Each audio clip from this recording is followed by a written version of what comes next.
Russian forces using clever tactics to seize Ukrainians' Kupyansk. The occupation of Kupyansk in the Röpcke region is a strategic goal for Russian forces.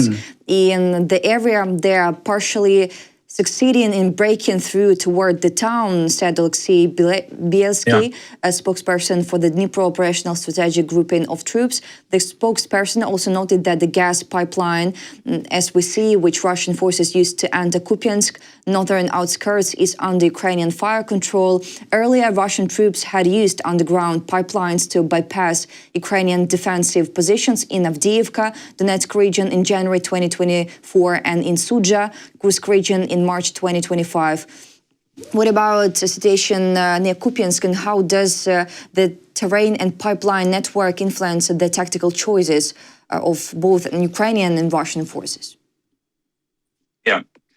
First, I wouldn't call it smart, to be honest. I wouldn't call it clever, because these are very old pipelines, decades old, and the Russians are doing something like what happens with the Trojan horse many years ago. So this is very old tactics. I think in Second World War also pipes were used under the towns and canal systems.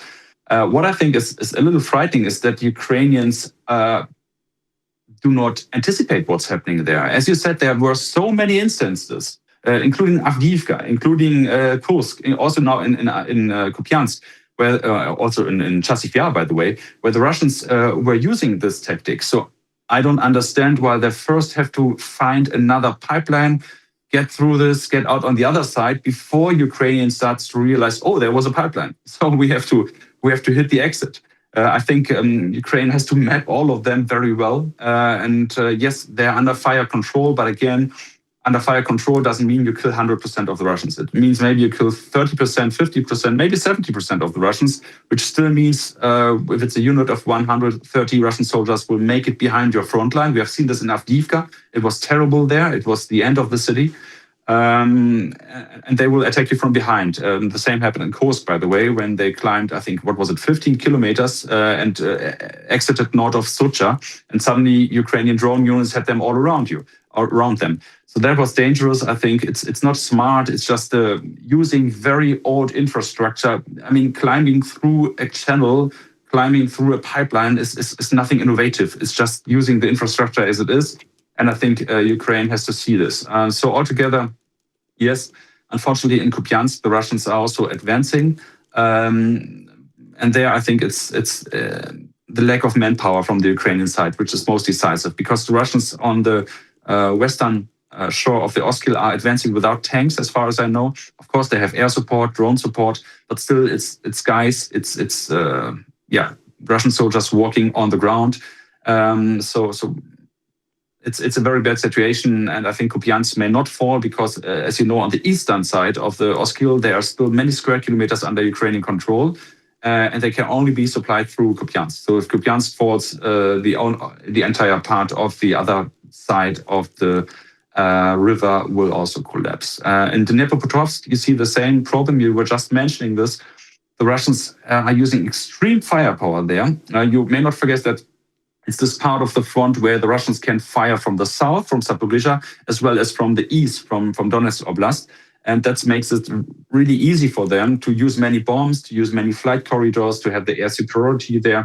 And if you look, I know it's Russian propaganda, but if you watch these videos there, you can always see that I think Beresova was one of the last villages which was captured. You can see that they're always using this extreme firepower. They're using dozens and dozens of Kaps. Then they're using MLRS, the Grad missiles and other missiles. Then come the drones. And finally, when everything is destroyed and when all the Ukrainian defense positions are destroyed, then you can see maybe, I don't know, 5 to 10 to 20 soldiers moving in. Yes, maybe half of them are getting killed, but the other half is capturing the village and then keep moving within Dnipropetrovsk Oblast.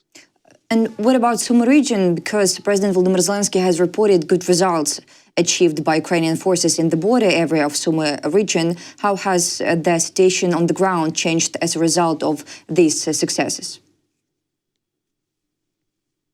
Well, I don't know what you are seeing. I'm seeing that so far only 2 villages were liberated in Sumy. 2 villages and another 13 remain under Russian control. Yes, President Zelensky has said we are moving forward. We are doing we are doing regaining ground. I think it's happening between these villages, but I think still, from what the Russians once captured in Sumy, I think still 90% are under Russian control. Yes, the Russian offensive was stopped. That's a very good thing, I would say. Sumy is not in danger of being captured. But yeah, you are showing the map here. And I would say if you compare the red and the blue in this area, you see that 90% of the Russian captured territory is still under Russian control.